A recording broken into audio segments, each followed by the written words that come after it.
kunyari ganyan po. At rest siya sa labas and then bigla kang napadaan na ilagay mo yung paa mo dito sa tabi. Ayun po, kung nakita, umatras.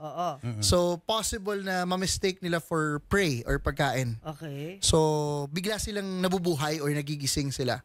So, yung iba po siguro nadaanan sila sa daan or na apakan sila or what, pwede po silang matuklaw. And then, pagka sumabit na po yung bunganga nun, doon na po diretso coil na po yun sa katawan. Tutuklawin ka muna talaga. Yes po. Hindi po diretso na yakapin ka na lang bigla.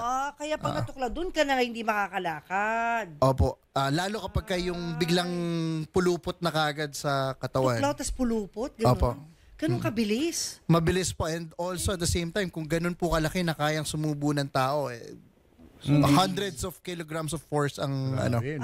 Alam ko na, ibibreak niya muna yung bones mo siguro. Yun po yung ano, doon po yung nagiging misconception. Okay, Hindi po nang babali ng buto. Pero yung tendency po is pagka sobrang taas ng force, nababalian po talaga. So may times talaga na nangyayari yun. Pero hindi po yun yung ginagawa nila. Ang ginagawa nila is pinipiga ka nila hanggang sa mawala ka ng hininga. And then tsaka po nila isusubo pagka wala na pong movement, wala nang hinga.